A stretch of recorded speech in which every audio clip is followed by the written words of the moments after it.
Wakati pamusoro twendi okay stara munonzi yela richisuko wakati ka musoro 23 April gorapera tati ni musangano kwa Gananzara saka takasimuka ni mota ni wanhu vechechi tichienda kuchechi saka tiri munzira motika yakaputika vhiri saka zvakazoitika inini handinokuziva kuti chii chakaitika ndakazoerekana ndaparira nyatwa kuhospital saka ndaikweyo ndazotora musi wa28 June zvikaziva chisupermarket atsaona mudzimai wenyu akabva angoshaikira pasame sport then neumwe mai aizi mai Mambemba ndo wakabva angoshaika mutsaona iyoyo vana vamwe vakapera kukwara saka ndobva ndazochitakura musi wa28 June ndio musi wandatakura ndobva ndachiuya kumba kunyanga ndasvika kunyanga ndakagara nandichine makumbo ese akatyoka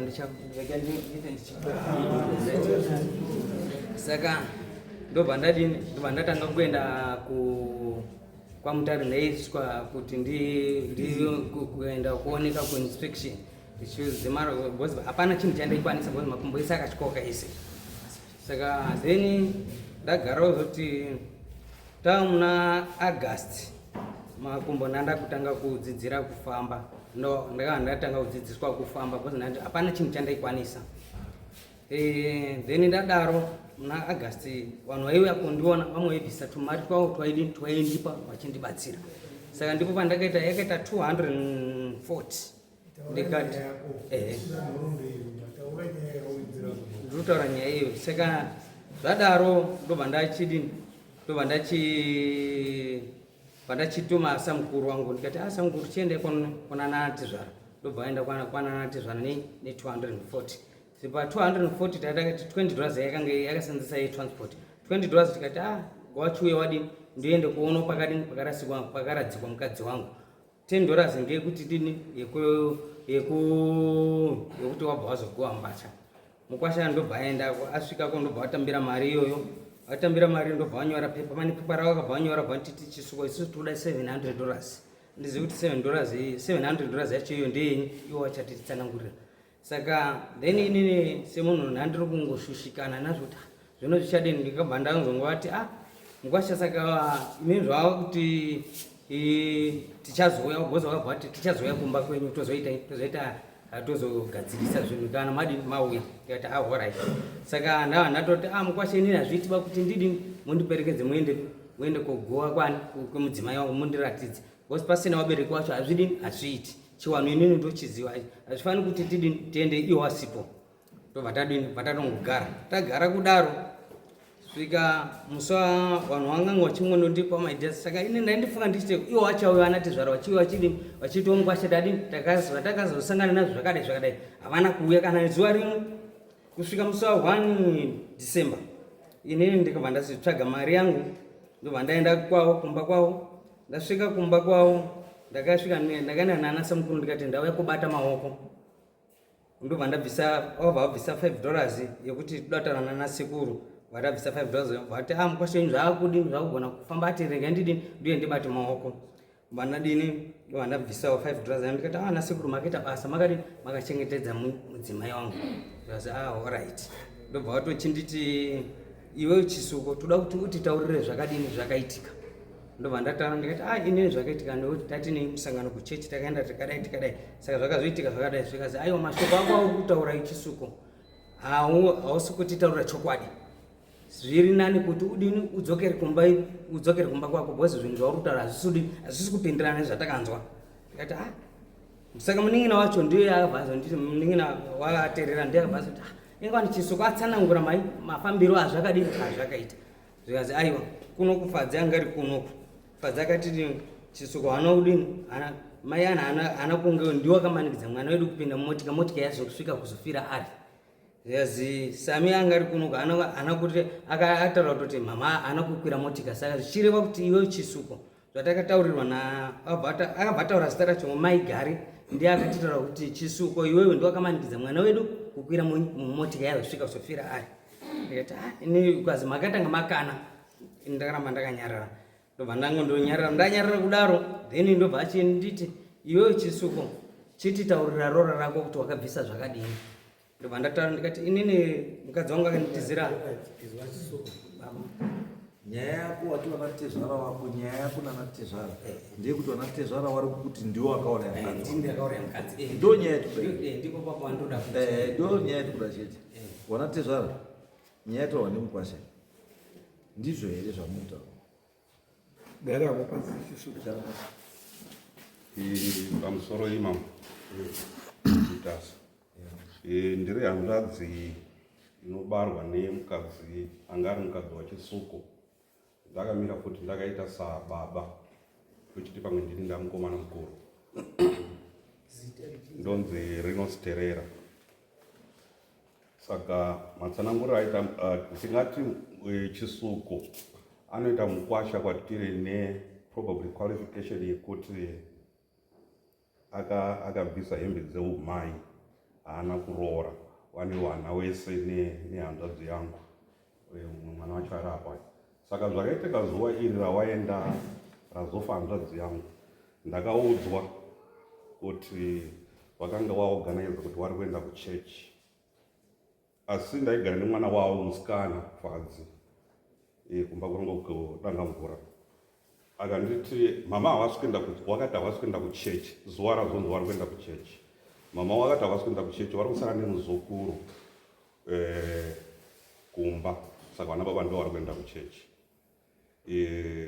Saka isusu patazongoti kwaita accident yawaita nemota yehanzvadzi yachisuko.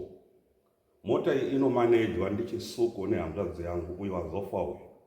Saka zviri kunzi muridzi wemota anova tete wachisuko nadhiraivha wake. Dhiraivha aimanejwa ndana chisuko nehanzvadzi yangu.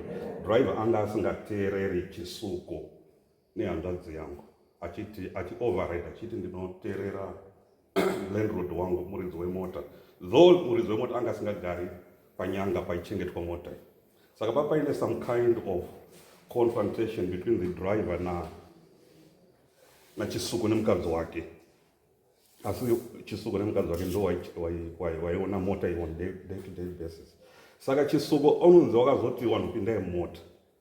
Mai mukadzi wake akati inini handisi kuenda kuchechi ndo zvandakanzwa because tazonzwa kuti kwaita accident fadzi achinitaura takutobva basa like past 6 nguva dzinedzi ndainomutora everyday ndichienda naye kumba because ndaigara naye utonditi sekuru zvanzi kwaita accident but mama havo kumota imomo no fine it's okay. Saka chingada chaitika chii saka pakaramba pachifonwa. Saka inini ndakazoona mota yaitawo maproblem emalights ndotoenda kwavateerera avo vanogara gobhosi ndogara udanga mvura ndototi fadzi ngatineni wateerera tichidini tinogadzira malights ndo vanogadzira mota yedu totosvika kweyo vateerera ndotowataura ndo zvatanzwa but anyway zviri kungonzi handisozoti wana chisuko zvafamba sei but anyway zviri kunzani wedu hanzvadzi wasara kumba no fine it's okay. Saka zvakaramba zvachifona uzosvika tasvika kudanga mvura akapedzera wagadzirwa past 7 probably takudanga mvura ndopatinonzwa kuti hanzi mama wangu vari mumota. Tikati how come ndo pandakatopaka ndakatopaka kuti ndiye ndangubhawa ndisira mwana ndakatotadza kuenda kubhawa kwewe ndakunzwa change of events hanzi mama wangu vari mumota. Ndikati iwe wambonitaura kuti hanzi mama havana kuenda kuchechi kewe havasi kuenda kuchechi vari kusara zvikanzi handisi kuziva kuti chii chaitika. So tobva tazofona tichipusha wanhu wanga zvinonzi zvakaitikira panonzi panyahuku here. Saka wanonzi paaccident scene vanhu vakabva vazotorwa vaendeswa kupi kurusape hospital.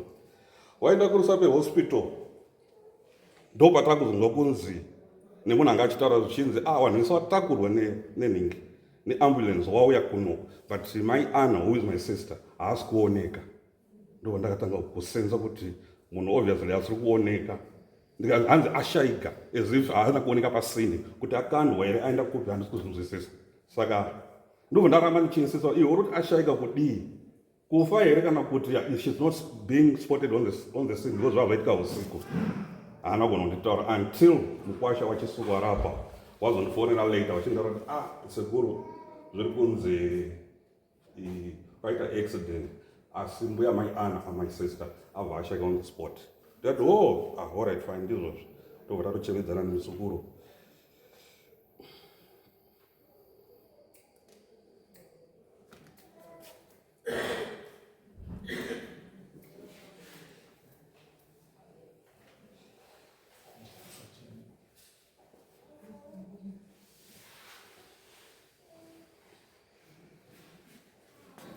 Ndopa ndakazopika kuti hanzvadzi yangu yanga yafa.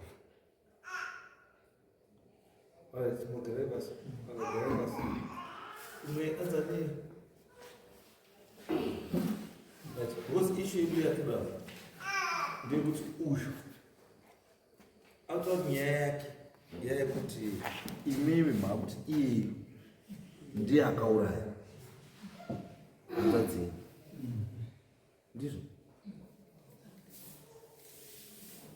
ndizvo yes kusvika kwakaita soko ndinoziteerera kusvika kwakaita soko kwatiri tanzwa kudaro zvinto zvaitika wakatanga kusvika patsaona takatozongozwa nemasoti wakatanga kusvika hama dzani dzepachisuku kunze kweuyu ndiye takatina ndiye tatofambidzana asi vamwe vacho wakatosvika ukatosva pane zvakatoitwa here kana kuti pane zvakatoitwa pasini ipapo isi takazosvika takazofambira nyaya dzese kuhospital hapana kuti akawana hama yavo kunze kweapa ndiwo takatena musuwa specific but yazi pane zvakaitika pasini chii chakaitwa pasini tezvizwa zvichitaura isisi hedu takati sipo asi pana wakataura kuti wakatosvika pasini pakatotakurwa munhu ndo wakasvika wakatanga kusvika pasini isisi waridzi wemunhu tisipo tikazofambira nyaya yekuhospital kana kudini ndiri kuti pasini are you suggesting kuti avo kusvika kwavo pasini wakasvika munhu ari mupenyu ndobva wapedzisa munhu because if you are saying kuti defect yekuti ndio wakatanga kusvika pasini imi musati masvika it becomes a crime kuti wakasvikirei musati masvika kana kuti muri kuti here hanzvadzi yenyu yaifanira kusiyiwa iripo isingatakurwi kusvikira imi mauya handisiyazokupanzwisisa kuti muri kuti chii ndingati pakasvika soko tichisvika kunemunini wangu achitaura tichizofonerwa zvataura kuti wakazowashayikwa panzvimbo kana kuti washayika here zvinenge zvitozi pane wakatotanga kusvika pasini wakazotorwa mutumbu ukaendeswa kupi takazongotaurwa ndo zvaitika asi apo takazoenda isisi takati ungofambira nyaya kusvika pasini kana kudini hatina kuona hama dzavo kunze kwekuyo takati murudzwa nyaya kwairi ndinoti kusvika pasini of accident it's not a criminal offense kuti atanga kusvika ndeyena kunitosvika because munhu ari padhuze kana kuti atanga kuudzwa shoko first ndiye anosvika ndiye anotanga kusvika handiti but imimi kana muri nditi defect yekuti imimi handiti makatangirwa kusvika saka it means kuti wakatanga kusvika pane zvawakaita I don't understand. Alright, mambo. Taureti ndiri kuti isusu takakwesena laizotaraterera their sincerity yekuti wakasvika paaccident scene iwo wakatanga fine ndo wakatanga kunzwa soko but havana kuita kuti courtesy yekunosvika kumochari kuti wanoone kuti mutumbu uya uri papi warongedzwa sei wafambiswa sei so isusu patakazotaurirwa because tari kuona kuti nyaya iyi ndeyewachisuku ndeyewakwasha munhu wesinzi anga akaroorwa so what we did is takazobva kuno kwamutare naiwe wateerera ndofunga neimwe team tosvika hapana paperwork yafambirwa ndopatakanoi-identifya mutumbi mochari then we did mapapers ese angangodiwa kuti mutumbi ubviswe kugeneral hospital uendeswe kunyaradzo tosvika kunyaradzo toona kune chikwereti policy yavo yanga isiri up to date we had to pay some money to top up zvanga zvataura nenyaradzo kuti titore mutumbi uye kupi uchengetwe nenyaradzo nekuendesa kunyanga. So takuzobvunza mukwasha paazoya apa aakuda kuti tionesane, takamutaura kuti zvatiri kutaurwa iyoyo kuti chinditaurira kuti what really happened on this particular day ramakanhingiririkina ramakaenda kuchechi. Saka ndo pakasiyana. Saka ndo patakatanga kukwesena kuti munhu uyu ari kutitaura kuti isusu tanga tiri kuwirirana. Inini muzukuru akanditaura kuti amai havasimo mumota. Though vatazonzwa kuti amai varimo. Saka takati, did you force our sister into the car kuenda kuchechi? Ndo mabudiro azvakaita. Because mukomana uyu ndo mukomana waweche2 Sami anga aripo. Anga atotungamira kuenda kuchechi. Anga ari kuzviziva again kuti mama wasara kumba, havana kuenda havasi kuenda kuchechi. Saka Sami akazotofonerwa achinzwa kuti kune accident. Haana kutanga azvitora because anga tokuchechi kusite. Kunonzi vagandanzara. Ndo paakazodzoka obva kuti mama wafa, then takazoonana hedu kupi kwarusape tobva tafambira nyaya yamama wake. Saka takafambira nyaya.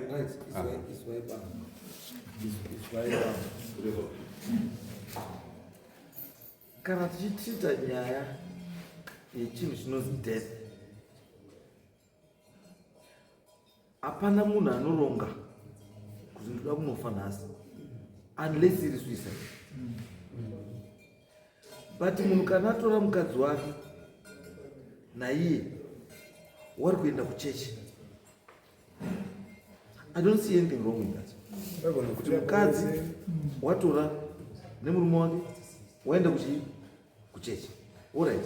Ndomukubvunzai munhu uyu mukwasha ati pandakaita accident ndakazongomukira parenyarwa, makambomuvhizitawo here muparenyarwa imaona tv? Hatina kumuvhizita. What was the reason? The reason ndezvekuti tiri patatora mutumbi patauya kunyanga ndochikonsultana nevana. Vabereki venyu vanga akati chiko nenyaya yekuti munhu anochengetwa kupi. Zvikanzi baba vakati munhu anofanira kuchengetwa kumusha. No, fine, it's okay.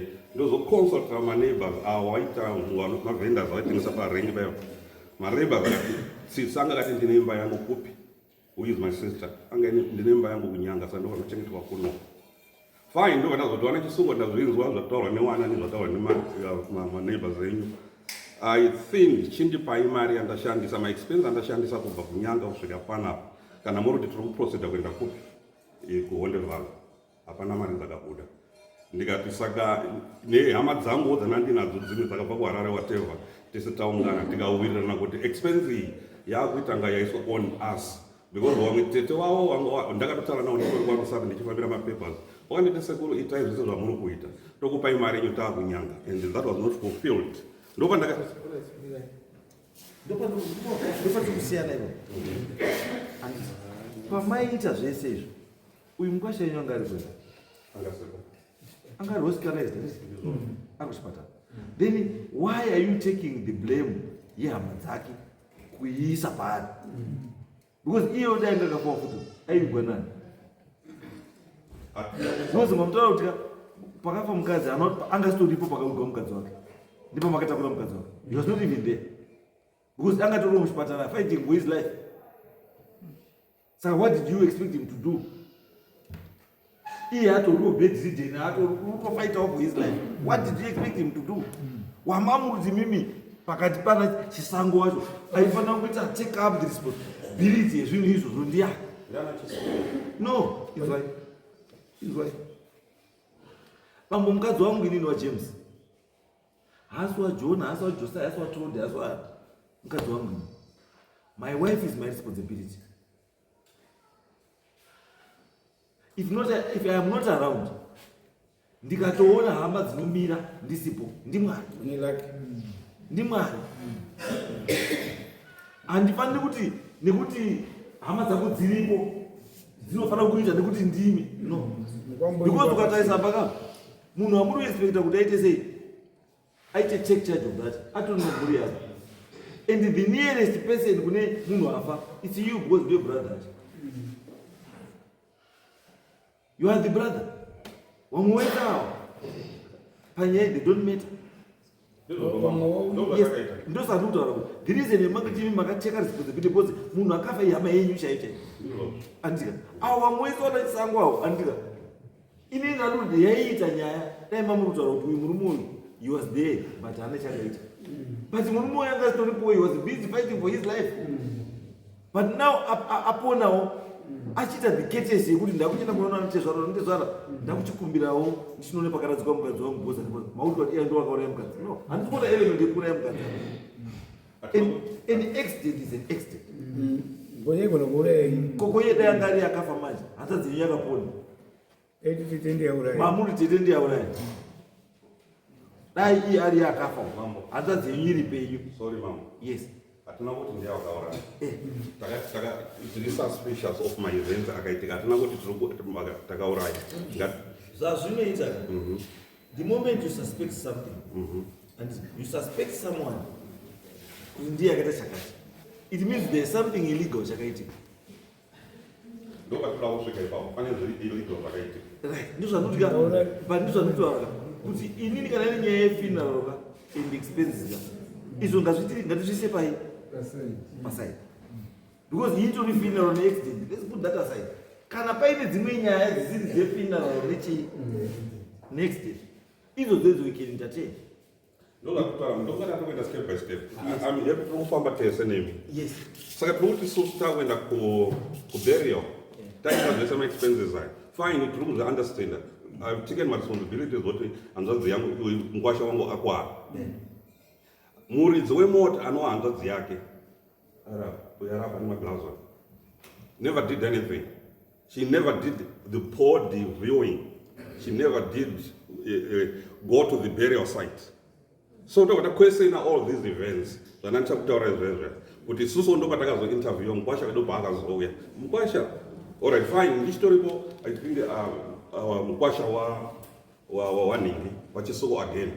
Akandi-invite. Sekuru uya mujekesadza parufu. Pachimanyika ndifunga kuna zvinhu zvakadaro. Isusu wana Tezvara ine normal situation tofanira kupiwa imba yedu nechikafu chedu. Akanditi sekuru uya muchikafu ndikati no, I'm thinking ndakaguta. The next thing hatina kupiwa imba. I know baba kaoma. Saka isusu takarara mota zedu. Handina problem nazvo. But I was looking at all those events. Mukwasha uyu anoda kundipa chikafu pakai. Uyu mainini wake havana kuita body viewing. Yemota yake yauraya. Thing, haana kuenda kuburial site. Accident scene ndo wakatanga kusvika pasite. Kugezesa kana kuita whatever my expenses, it was me who did all those things. Saka ndo vatakwesena ma-events wacho. Saka isusu takati mukwasha unenge uri kutamba nesu pauruda kuti uda kuona chii pane mukadzi wako.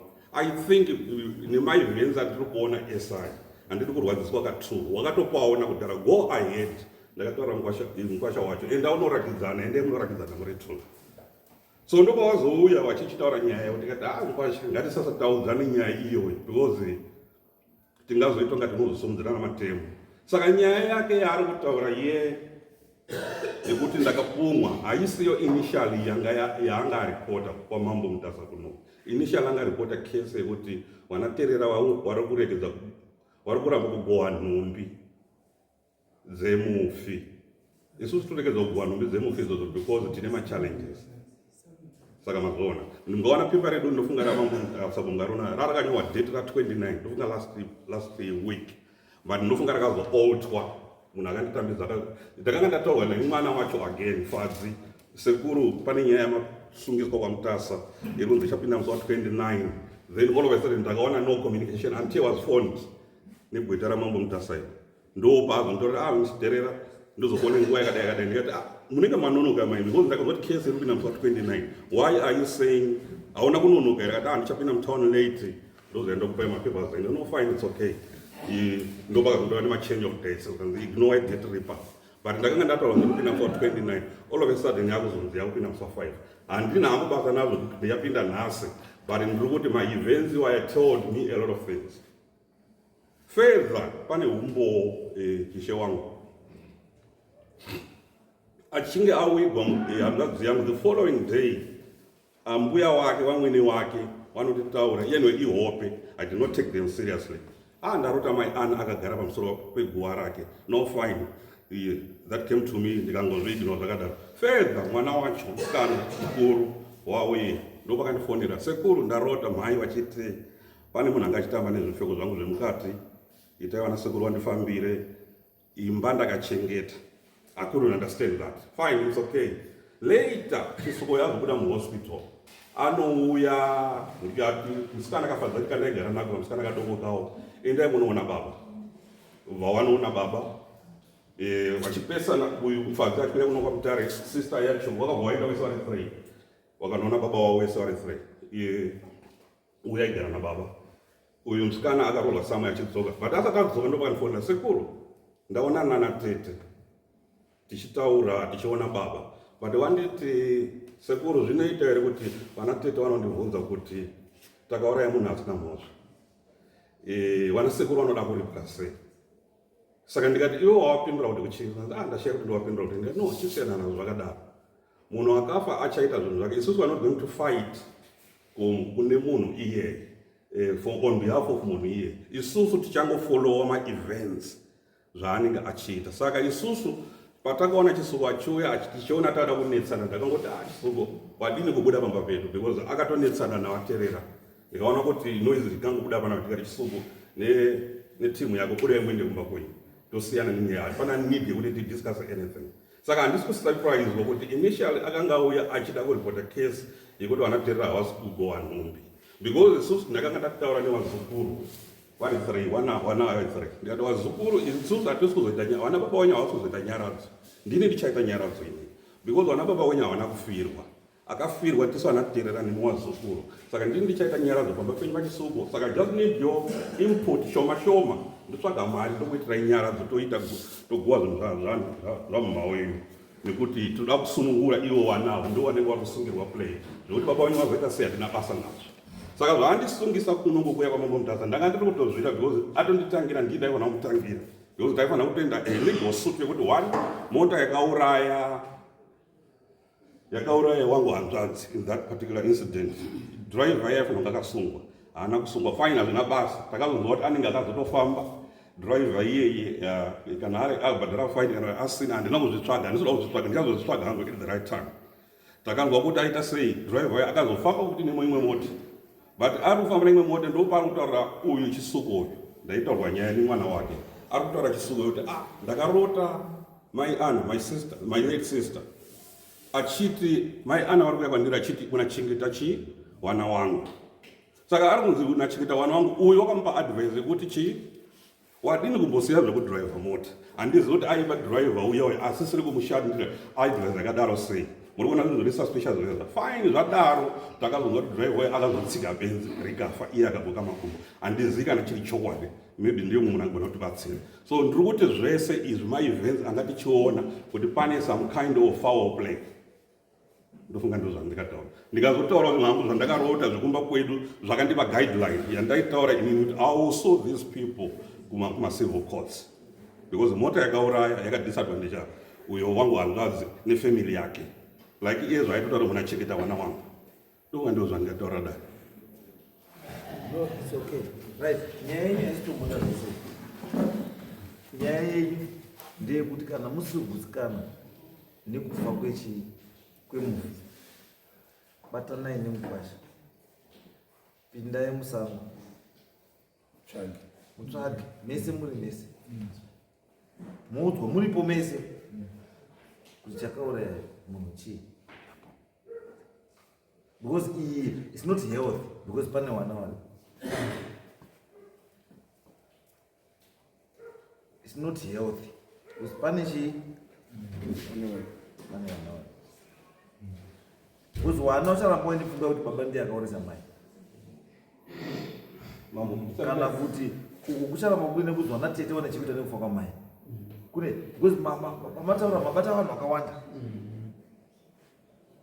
saka izvozvo manje isusu hatizviba manje pachiwana zvisiri imi mwana sekuru kana mune kunyunyuta fambai nemukwasha wenyu mukwasha timbonzwawo kuti zvinhu zvakaisa kufamba sei then munzwa muri pamwe chete mubatsirika mamwe pamusoro zvamutaura ndandapotsa hangu zvichiri ndaona kumwe time yapera mufi paakatopinda mumota umo wanga watofamba nehanzvadzi yakuyo imwe hanzvadzi ndofunga kurudzi kwawo wakatofamba wakanzi musapinda mumota taona accident pamberi apo wakatotaurirwa iwo wari kunzi maigare waya ndo mumwe munhu anga achida kusungiswa musi wa29 ndo akatontaura kuti sekuru ndasungiswa wakatondifonera maigare waya sekuru ndasungiswa nemukwasha wenyu but zvaari kuita hazvisizvo muri kuzviona ndikati atisungisa nenyaya yakanaka ngatisungise tinopresenta our facts kupi kwamambo saka tiri kutaura kuti tifambe naana chisuko zvakatotaurwa uyu akazofoswa kupinda mota obva azoita accident nemota yavo then they don't attend the body viewing, they don't attend the burial site, it leaves a lot of question marks. Ndazvinzwa hangu zvamataura kuti that's the only solution. Ita izvo famba nese because hazvisati zvava kunetsai pane pazvichazokunetsai zvokuti kuzofamba kunokwanisa kutokunetsai izvozvi this is the time fambai nemukadzi mukadzi zvoda kugadziswa nguva ichiri because zvese zvamutaura zvese zvokuti munhu akatombotaura zvikaoneka izvi zvikadai zvese zvine zvazviri kutaura zvine zvazviri kutaura zvese zvine zvazviri kutaura saka gadzisai chinhu ichochi chisachadii mambo ndazvinzwa zvamataura but ndine urombo ndichatanga ndichatadza kutora advice yenyu handisi kuti handiitori but ndainzwa yakanaka asi handisi kuzoita saizvozvo wakafa ndoda kuti adini arwise because takataura naye ari mubox kuti shamwari kana wakaurayiwa dzokerera vanhu vakakuuraya saka toda kusiya zvakadaro imwe solution futi ndizvozvo because munhu kana munhu akafa akagumbuka anozvizwira hondo dzake ndizvozvo kana imi munokwasoka makaendawo kwamakaenda mukasvika mukasumudzawo mweya wacho zvinobvumirwa but kana uyo asina mhosva haana mhosva exactly saka hapana imi nyaya yepamwe yekuzi makapumwa hapana nyaya idzenyu mukwambo gadzirisai nanaTezvara pavari kunyunyuta musvike pekuwirira pane kubhadhara kana paine zvida kubhadhara kwanaTezvara bhadharai munopa imba hongozi pako ndazwa pane nyaya dzakawanda dzataura asi pane chekutanga chaicho chatangatowa naTezvara zvokuti ukama hwedu nemurume uyu unokuroora ndeyekuti wakabhadhara hembe dzamai akabhadhara hembe dzamai asi haana kuroora unazviteerera here apa mwana wako akatoroorwa because isusu hatoziva pachiwanga mwana wangu paakaroorwa zvinhu izvi unofanira kubva zvinogadziriswa zvako saitira naTezvara handisi kuita nharoba kwambo unokwesa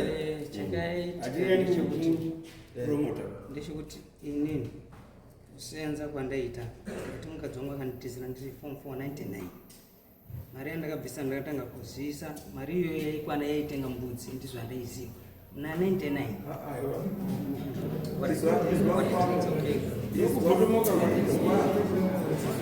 izwa chisuko